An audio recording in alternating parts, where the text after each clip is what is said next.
ଆଜିର ଆଳୁ ବାଇଗଣ ଭଜା ସମ୍ପୂର୍ଣ୍ଣ ନୂଆ ଉପାୟରେ।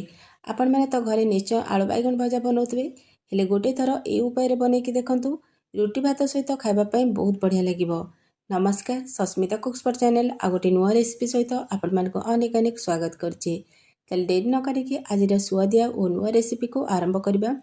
ସେଥିପାଇଁ ଏଠି ଦେଖନ୍ତୁ ଦୁଇଟା ଗୋଲ ସାଇଜ୍ର ବାଇଗଣ ନେଇଛି ମୁଁ। ଆପଣମାନେ ଯେକୌଣସି ଲମ୍ବା ବା ଛୋଟ ସାଇଜ୍ର ବାଇଗଣ ମଧ୍ୟ ନେଇପାରିବେ।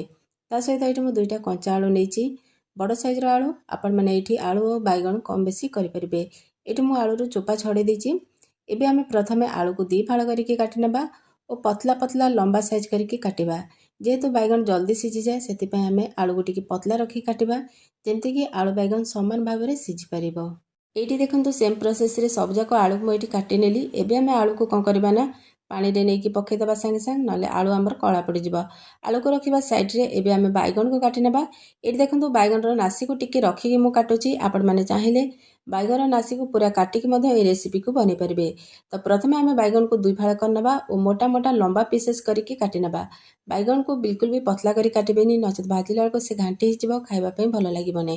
ତ ଦେଖନ୍ତୁ ବାଇଗଣକୁ କାଟି ସାରିଲା ପରେ ଏଇଠି ମୁଁ ପାଣିରେ ପକାଇ ଦେଇଛି। ଏଠି ଆମର ଆଳୁ ବାଇଗଣ କଟାକଟି ସରିଗଲା। ଏବେ ଯିବା ନେକ୍ସଟ ପ୍ରୋସେସ୍କୁ।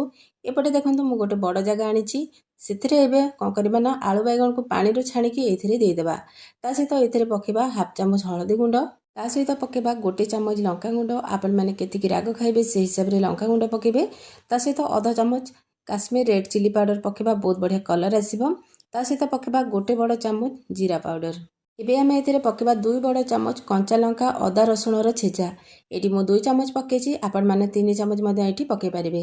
ତା ସହିତ ପକାଇବା ଗୋଟେ ବଡ଼ ସାଇଜ୍ର କଟା ହେଇଥିବା ଟମାଟୋ, ଗୋଟେ ବଡ଼ ସାଇଜ୍ର କଟା ହେଇଥିବା ପିଆଜ। ଏଠି ଗୋଟେ ମୁଁ ପିଆଜକୁ ଏମିତି ଛୋଟ ଛୋଟ କରି କାଟିକି ଦେଇଛି। ତା ସହିତ ପକାଇବା ଗୋଟେ ଚାମଚ ଗରମ ମସଲା ଓ ଗୋଟେ ଚାମଚ ମିଟ୍ ମସଲା। ତା ସହିତ ପକାଇଦେବା ଏବେ ଆମେ ଗୋଟେ ବଡ଼ ଚାମଚ ମେଥିପତ୍ର। ମେଥିପତ୍ର ନିଶ୍ଚୟ ପକାଇବେ, ବାଇଗଣ ଭଜାର ଟେଷ୍ଟ ବହୁତ ବଢ଼ିଆ ଆସିବ। ତା ସହିତ ଏବେ ଆମେ ପକାଇଦେବା 2 ବଡ଼ ଚାମଚ ରିଫାଇନ୍ ତେଲ। ଆପଣମାନେ ଚାହିଁଲେ ଏଠି ସୋରିଷ ତେଲ ମଧ୍ୟ ଦେଇପାରିବେ। ତା ସହିତ ଏବେ ପକାଇବା ସ୍ୱାଦ ଅନୁସାରେ ଲୁଣ। ତାପରେ ଏସବୁକୁ ବଢ଼ିଆ ସେ ହାତରେ ଆମେ ଗୋଳେଇ ନେବା। ସାଙ୍ଗମାନେ ଆଜିର ଭିଡ଼ିଓଟି ଯଦି ଆପଣମାନଙ୍କୁ ଭଲ ଲାଗିବ ଲାଇକ୍ କରିବେ, ସେୟାର କରିବେ। ଚ୍ୟାନେଲରେ ନୂଆ ଥିଲେ ପ୍ଲିଜ୍ ସବସ୍କ୍ରାଇବ୍ କରିନେବେ। ଫେସବୁକ୍ ପେଜ୍ରେ ଦେଖୁଥିଲେ ଫଲୋ ତ ନିଶ୍ଚୟ କରିନେବେ। ଏଇଠି ଦେଖନ୍ତୁ ଏସବୁ ବଢ଼ିଆ ସେ ମିଶିଗଲାଣି। ଏବେ ଆମେ ଆକୁ କଭର କରିଦେବା ଓ 10 ମିନିଟ୍ ପର୍ଯ୍ୟନ୍ତ ରେଷ୍ଟ ଦେଇଦେବା। ତା ଭିତରେ ଆମେ ଆଉ ଗୋଟେ ଜିନିଷ ବନେଇ ନେବା, ଯେମିତିକି ଆମର ଆଳୁ ବାଇଗଣ ଭଜା ଆଉ ଟିକେ ସୁଆଦିଆ ବନିବ।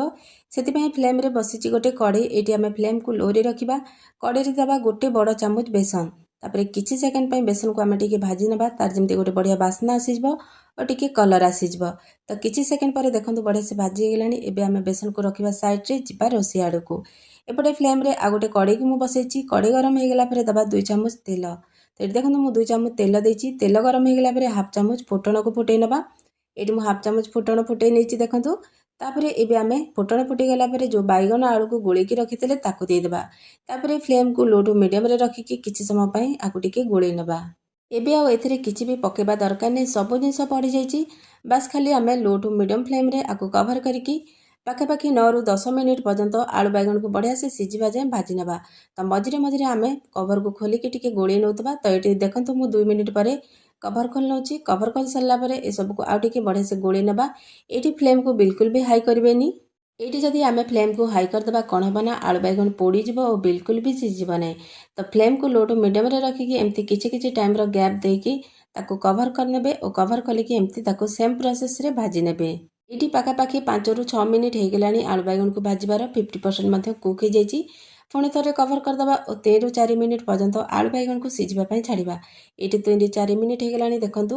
ଏଇଠି ଆପଣମାନଙ୍କୁ ମୁଁ ଦେଖାଉଛି, ଦେଖନ୍ତୁ ଆଳୁ ବଢ଼ିଆ ସେ ସିଝିଗଲାଣି। ଆଳୁ ବାଇଗଣ ଗୋଟା ଗୋଟା ଅଛି କିନ୍ତୁ ବହୁତ ବଢ଼ିଆ ସେ ସିଝି ଯାଇଛି। ବହୁତ ବଢ଼ିଆ ଫ୍ଲେଭର ମଧ୍ୟ ଆସୁଛି ଆଳୁ ବାଇଗଣ ଭଜାରୁ। ଏବେ ଆମେ ଯେଉଁ ବେସନକୁ ଭାଜିଥିଲେ ତାକୁ ଦେଇଦେବା ଓ 1ରୁ 2 ମିନିଟ୍ ପର୍ଯ୍ୟନ୍ତ ତାକୁ ଟିକେ ଗୋଳେଇକି ଆମେ ଭାଜି ନେବା।